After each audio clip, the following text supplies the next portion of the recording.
Hi everybody, thanks for coming back. Welcome to Lime Life and True Beauty with Biffy Ipple. I want to thank you all for your support and for coming back. How are you guys doing today?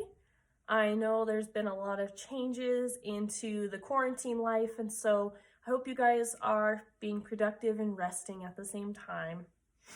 I've got a really interesting, controversial topic to talk about today, and I hope it doesn't have to get in that direction, but unfortunately it is a controversial topic. But before I get to that, I have a few announcements.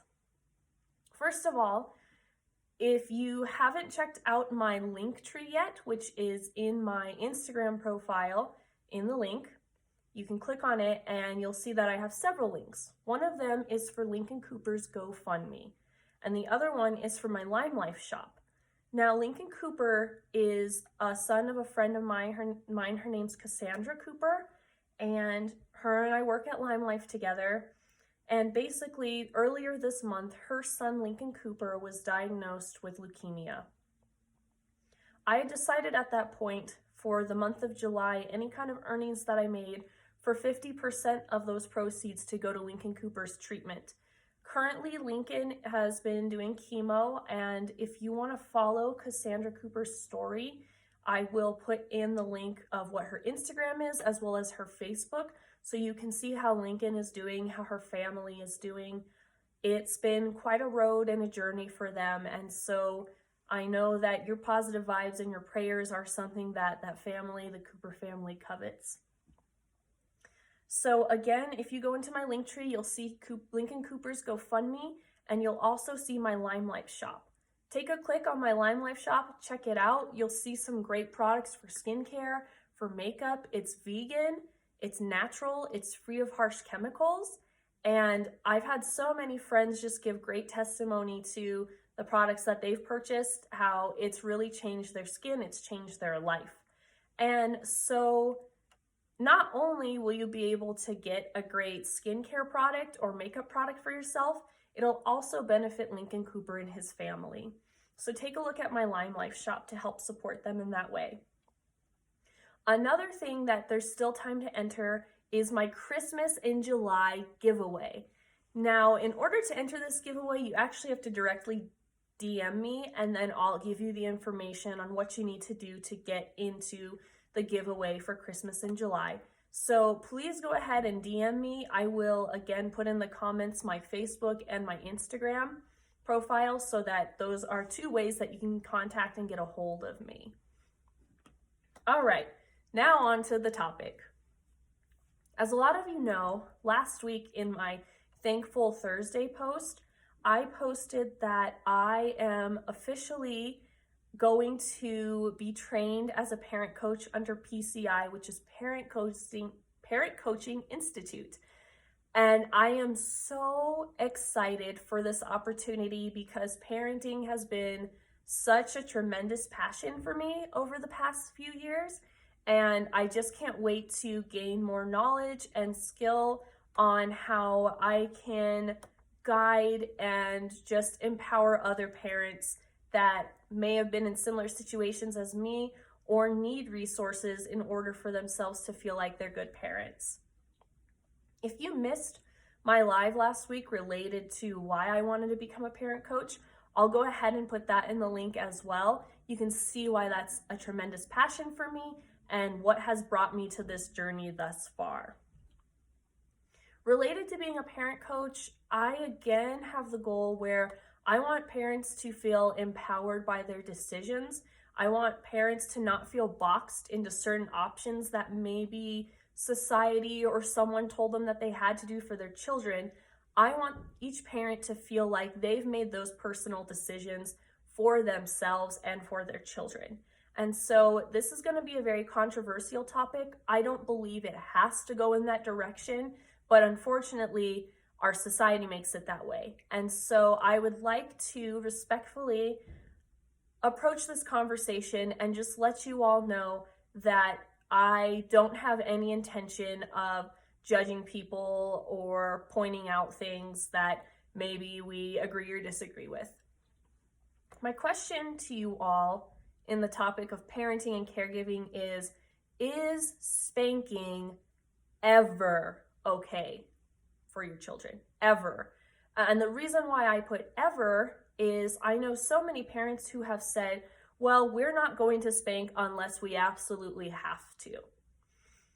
Now, another question that I want to attach to that is spanking biblical? And I know that addresses only a particular group of people. A lot of you know that I came from a Protestant evangelical background, and I have so much love and beauty for and appreciation for that upbringing. But there are some things I was told that were biblical, and I really had to ask myself if they were. And so I want to ask all you parents if you really do believe spanking is biblical. And if so, what sort of ideas have led you to believe that that's commanded in the Bible? Now, my whole point of this is one reason why I didn't want to become a mom, is because in my faith-based communities, I heard a lot of parents say that it was biblical to spank children, that God calls us to do that.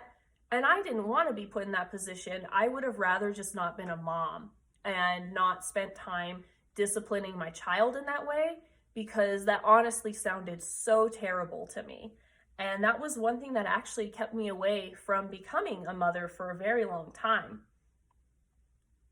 And I want to ask you all, there's a lot of things we say, I believe in this, I believe in that, because it's biblical, because it's this, because it's that.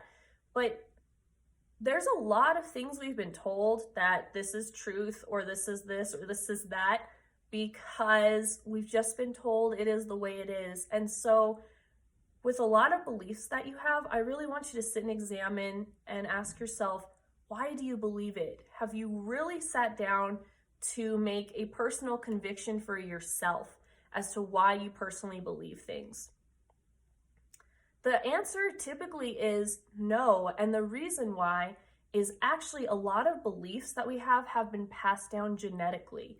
This has been scientifically proven, and so I don't know if you guys feel like there's been things in your upbringing that have been said and you've never questioned it, or just something that's naturally been there. It's probably been in your genetic makeup or just been told to you constantly since you were little.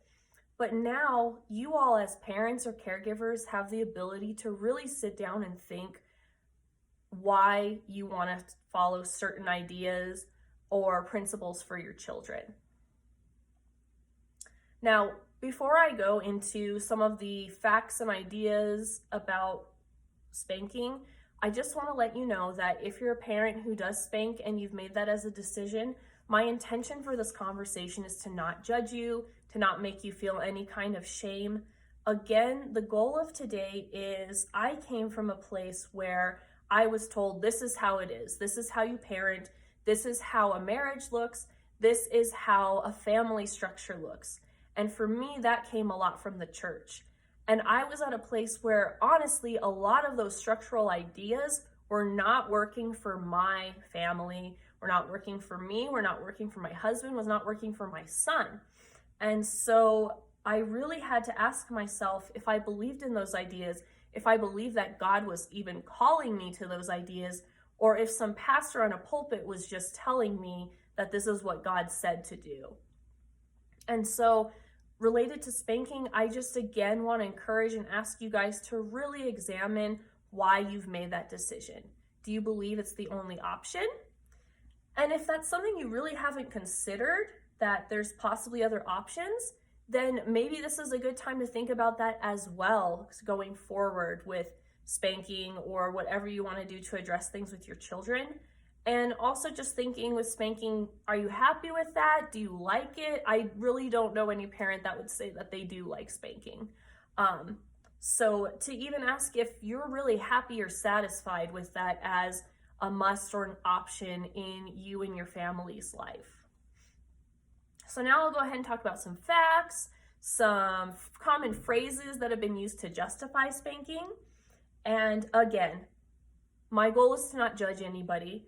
If anything, because I'm going to go through training of being a parent coach, I want to empower parents. And there's so much information that's being given to parents these days that I don't think a lot of us have confidence in what we decide to do for our children. And there's a lot of times we really have to step out and just be okay that people are going to glare at us in a grocery store. People are going to roll their eyes at whatever decisions we make for our children. But you are doing what's best for your children. You know your kids, those people rolling their eyes at your children, they're not raising them. So don't listen to any of that and figure out what you want to follow and what is really best for your family dynamic. So the first fact that I want to address is, I'm sure you guys have seen this from children. Maybe you are one of these kids, but have you ever experienced or seen a child whose parents are going through a divorce, or at a young age their parent gets cancer, or they experience something very traumatic in their childhood? And a lot of times the kid will grow up, and they'll say it as a child, but they'll grow up thinking this too. They'll say, it's my fault that situation happened. And, you know, I applaud a lot of parents who I know have been splitting up, because I know so many who have done the best that they can to really emphasize to their children that it's not their children's fault for that.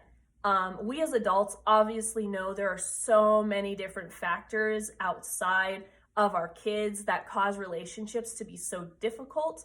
And so that's us, you know, as adults, we're able to have that perspective. But children don't have that perspective. They're egocentric.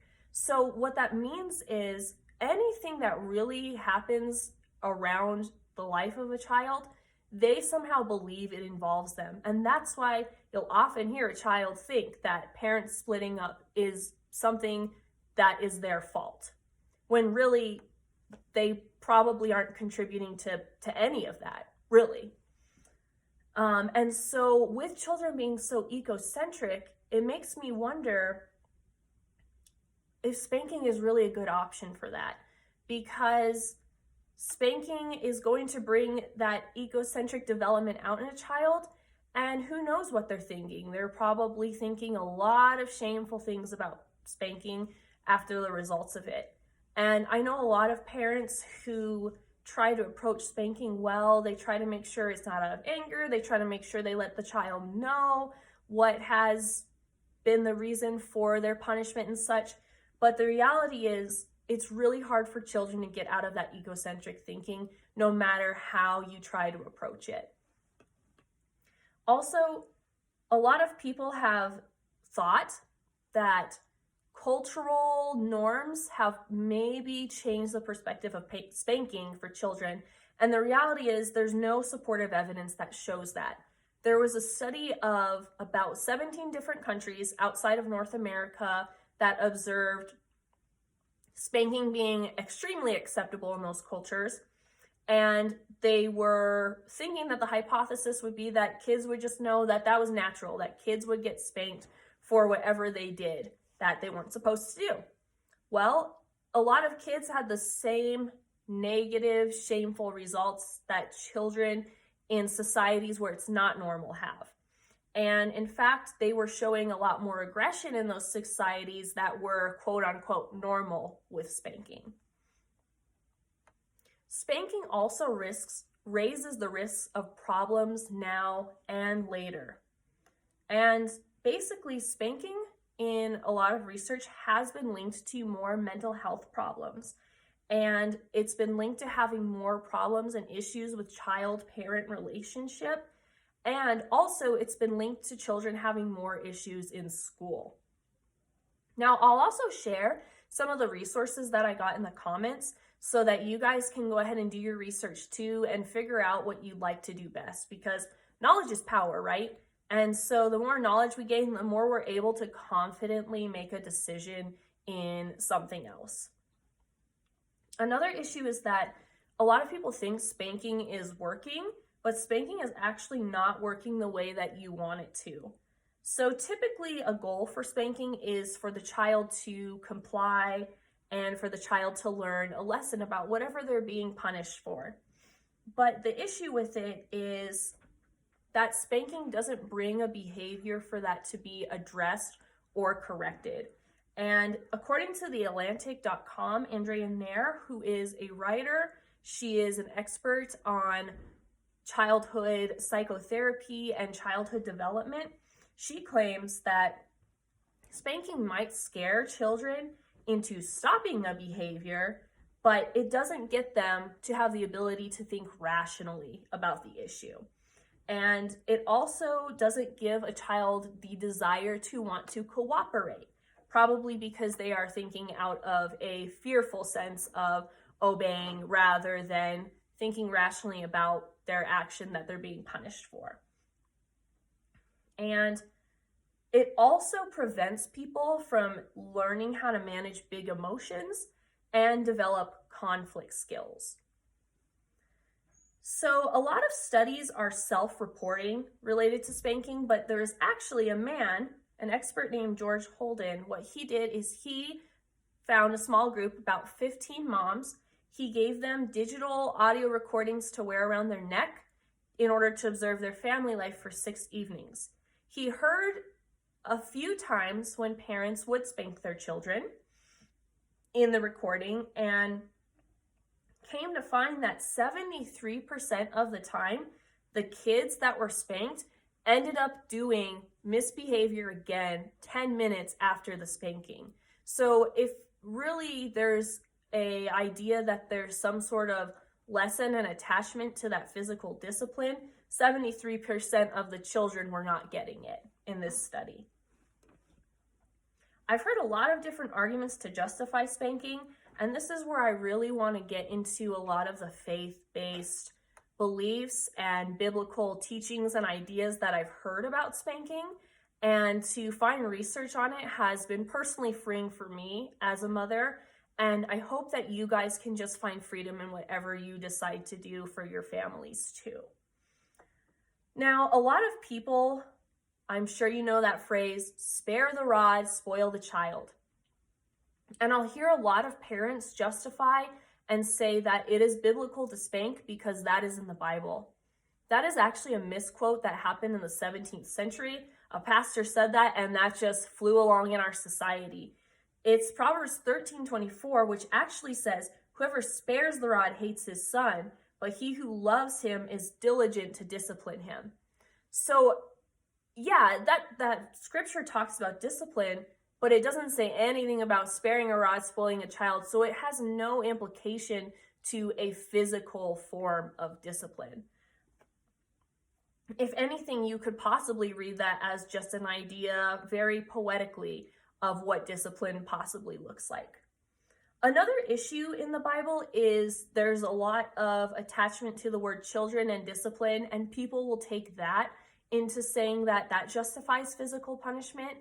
But there are actually several words to the word child and children in the Bible. In our society, when we say child, we're thinking, from toddler up to close to adolescence. But the Bible actually has a broad range from child up to an adult that is ready to get married.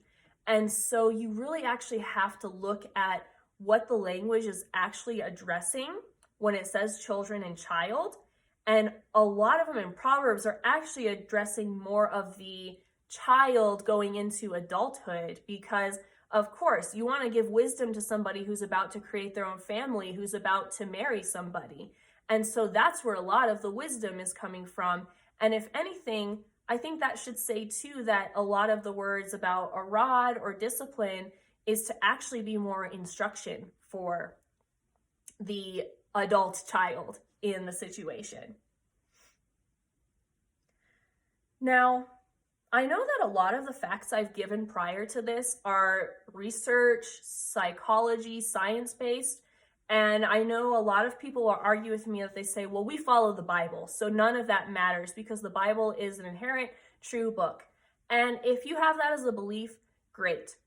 What I want to caution you and think about is that faith and religion have been at odds for the longest time, and it's time for that to stop because faith and science have been at odds for a very long time, and it's time for that to stop because if you really think about it, there have been so many times where Science has been seen in the Bible, and faith has been seen in science, and they actually intersect so much in our life so beautifully. And if we open our hearts and our minds to that, we'll be able to actually see that instead of have them be a fighting force, they can actually work together. And that's something that can help us make decisions as well and help us actually really see if something is biblical or not.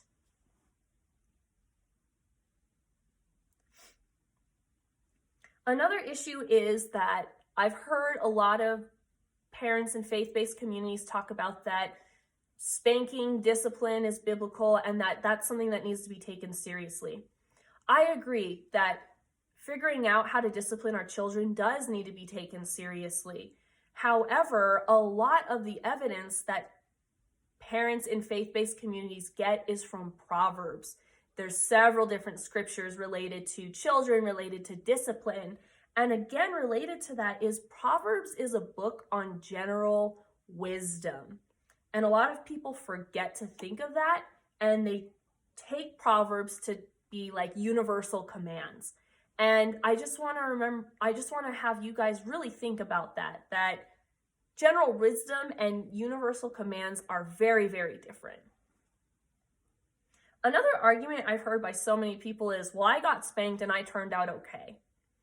Now, some of my facts might help you with all of that because it is linked to more mental illness for spanking or drug addiction. And I'm not saying that your child that you are possibly spanking now or choose to is going to have any of those issues. They may not. They may turn out fine and they may turn out okay. But really, I want to ask you all, what is the definition of okay? Because I really don't know if someone is 100% okay. And if we're seeing research of more negative ideas and results from spanking, and we want someone to turn out okay, is that going to really help contribute to that? Or are there other methods we can do for someone to turn out okay without the spanking? The only thing I can really say about that is the shame I recall from spanking. I was a very sensitive child.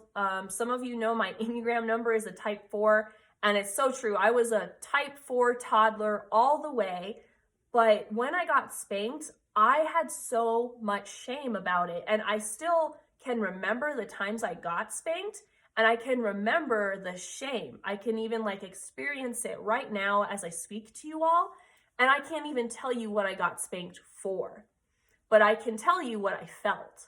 And so I think that has been something that I've really considered in parenting, is to remember those moments of how I felt shame as a child, and if that's something that I might possibly be contributing with related to how I felt when I got spanked. I also just want to address that there's a lot of words in our society that have gotten a new nuance and overtone to it, and the word discipline is one of them. Discipline has gotten this harsh overtone, which can be so disturbing to really run into constantly, and especially in faith-based communities. I know a lot of parents have asked me, and I've asked several parents, hey, how have you decided to discipline your children? And I have been guilty in the past of that having such a negative tone to it, because when I hear the word discipline, or at least when I used to, that meant scolding your child, yelling at them, spanking them. And really the reality is discipline comes from the word disciple. You know, Jesus had 12 disciples and they called him teacher the majority of the time. And it really makes me think, you know, when you think of like an internship or an apprenticeship, you're being discipled. Is someone spanking you or yelling at you? No, they're trying to teach you the trade. They're trying to teach you the way. If they see that you need some correction, they're trying to find a way to guide you in order to see whatever needs to be seen at that point. And so the word discipline has just taken this harsh overtone generally in society, but I also see it in faith-based communities where I come from. And I just want to encourage you all, especially in those faith-based communities, that when someone asks you how you discipline your child, that really, I guess a better perspective is to see it as, how are you guiding your children? Do you see that? Do you see what I did? I just took a word that has had such a negative idea to it, and I went back to it being very positive, and I changed my mindset on that word, and I've been able to open my mind to what discipline is. And so I want to just encourage you all too, that you can do that too, because discipline wasn't meant to be such a harsh word. Another argument I've heard is that spanking is okay as long as it's not out of anger. This is a big biblical evangelical defense that has come out of spanking. And I really want to let you guys know that it's actually not biblical to spank a child when it's not out of anger, because a lot of people say that we are trying to reflect and follow in the image of God. And the reality is, a lot of the punishments in the Bible from God was out of the wrath of God, out of the anger of God. And so there's no biblical idea of spanking being appropriate when it's not out of anger. And if anything, that's not literally following the Bible too. Now, even let's just say you never spanked out of anger, you never do. If so, is this a deliberate discipline strategy? Well, the thing is, I don't think it's going to make a difference for your child whether you spank out of anger or whether you don't. Because again, we've talked about children being egocentric. We've talked about the goals that people have for spanking, research showing that children are not really learning their lesson through it. And so I think whether you approach spanking in an angry way or in a place where you're not angry, your child is still gonna be scared of the physical punishment that's about to happen. I want to thank you all for just tuning into this topic. I know it's a doozy. I know it's very controversial.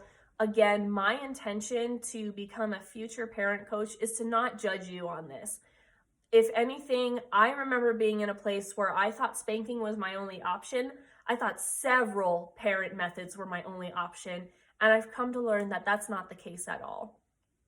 I came in faith-based communities where a pastor will say, this is the structure of a family, this is a structure of discipline, this is a structure of parenting, and a lot of that just did not work out for me. And so if you're in that place where you're trying to follow these structures and you're just banging your head against the wall because your children aren't responding to it, or it just doesn't work out with your family dynamics, it's okay. There's probably a reason for that. And I want to empower you all that it doesn't mean you don't love God if that dynamic isn't working for you. It just means that maybe God's trying to show you a different path to how that certain issue needs to be addressed within your family so that you can have more peace and calmness and still really have joy in knowing that you're following the Lord and that you don't have to feel any guilt with that. So, what do you all think about spanking?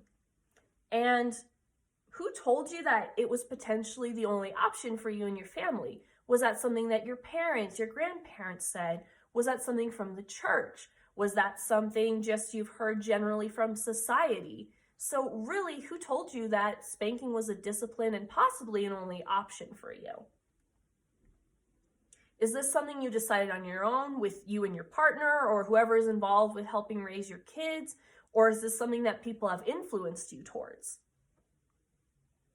And then what changes have you realized and mindset shifts have come when I just discussed that the word discipline has been way too harshly defined, and actually we can change that to go back to what it actually needs to be defined as? What has that done for you? What knowledge, what peace has it brought to you? I want to close off with a quote again from Andrea Nair. She says, "Every child has the right to reach their highest potential and to not be harmed at the hand of their parent. The rest of the world can have the job of giving kids a thick skin." She continues on to say, but over the course of my career, I've come to believe that if a parent has the most dire of circumstances, but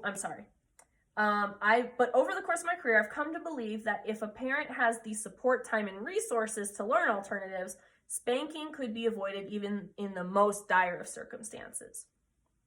Surely policymakers in all states should be focusing on educating parents about alternatives rather than sanctioning a practice that, through its connections of mental illness and addiction, can further stack the deck against children who are already at a social economic disadvantage. Again, thank you so much for tuning into this topic. If you all have any more resources or questions or want to just talk more about this issue of spanking, you're welcome to DM me. I'm more than happy and open to talk with you all about it. And again, with my announcements, remember that I'm supporting Lincoln Cooper right now. I will put the link to his GoFundMe so that you can check out and see it. I will also put a link to my Linktree, which has Lincoln Cooper's GoFundMe, including my Lime Life shop. Again, 50% of my proceeds for the month of July are going to go to Lincoln Cooper's treatment that's currently happening right now. And with that, it's also a benefit for you because you get some really good skincare or makeup care. And again, if you have any questions with that, I'm a beauty guide, so I'm here to help you on that journey on what's best to match your skin tone, and the like. And again, there's still time to enter my Christmas in July giveaway. If you're interested in that, please go ahead and DM me. You're welcome to DM me under my Instagram, Bodacious Biffy, or to find me under Biffy Ipple and DM me that way to figure out how to get into the contest. All right, all my love, joy, peace, and abundance to you guys. Take care.